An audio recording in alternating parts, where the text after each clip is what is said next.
మరికొంతమంది నిరుద్యోగులు ఉన్నారు, వాళ్ళతో కూడా మాట్లాడదాం. ప్రతి ఒక్కరిది ఇదే సమస్య. సో ఏంటి మీరేం చెప్తారు బ్రదర్? మీరు డే 1 నుంచి కూడా ఫైట్ చేస్తున్నారు, నిరుద్యోగుల పక్షాన కొట్లాడుతున్నారు, మీరు ఒక సీరియస్ ఆస్పిరెంట్గా మీరు ట్రై చేస్తూ ఉన్నారు, ఏమనిపిస్తుంది?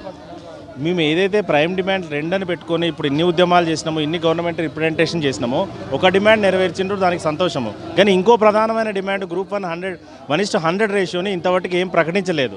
ఆ ప్రకటించలేదు నిరసనగానే ఈరోజు మేము ఇక్కడ ఏర్పాటు చేసుకున్నాము రౌండ్ టేబుల్ సమావేశము. మొన్న పొన్నం ప్రభాకర్ సార్ తోటి చర్చల్లో నేను కూడా పాల్గొనడం జరిగింది. గ్రూప్ 1:100 గురించి మాట్లాడడం జరిగింది. ఆ సార్ చెప్పిన మాట ఏంటంటే లీగల్ ఇష్యూస్ రాకపోతే మాకు 1:100 ఇవ్వడానికి ఎటువంటి ప్రాబ్లం లేదని చెప్పిండు. మేము లీగల్ ఇష్యూస్ రావు అనేసి విత్ ఎవిడెన్స్ తోటి సార్కి ఇవ్వడం జరిగింది.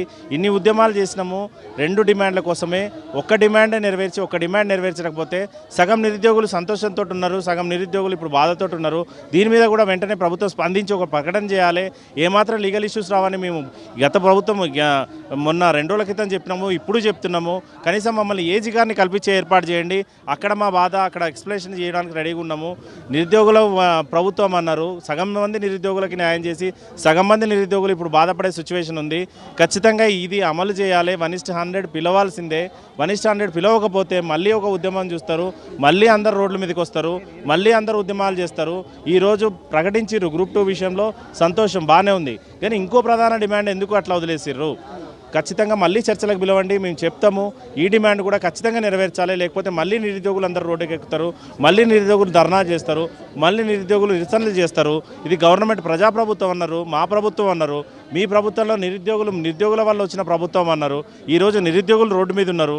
ఖచ్చితంగా మళ్ళీ చర్చలకు పిలవండి. ఆ రోజు చర్చలకు పిలిచిర్రు, మేము ఎక్స్ప్లెయిన్ చేసినాము, చర్చలు ఫలించినాయి, ఈరోజు అవుట్పుట్ వచ్చింది. ఖచ్చితంగా అలాగనే 1:100 విషయాలు కూడా పిలవండి. మేము మా దగ్గర ఉన్న ఎవిడెన్స్ తోటి వస్తాము, మేము ప్రూవ్ చేస్తాము. 2 సార్లు ఎగ్జామ్ రాసి నష్టపోయినాము, అది మా తప్పు కాదు. మీ దగ్గర ఉన్న ఎవిడెన్స్ మొన్న జరిగిన మొదటి చర్చలో కావచ్చు, నిన్న జరిగిన 2వ దఫా చర్చలో ప్రవేశపెట్టలేరా? వాళ్ళ ముందు ఉంచలేకపోయారా? ఖచ్చితంగా ఉంచితే వాళ్ళు దీన్ని బ్రీఫ్గా మళ్ళీ ఎక్స్ప్లెయిన్ చేయాలి. ఏజీ గారితో మాట్లాడతాము, మా లీగల్ వాళ్ళతో మాట్లాడతామని చెప్పారు. మా ఎవ్రీ డాక్యుమెంట్స్ వాళ్ళకి ఇచ్చినాము.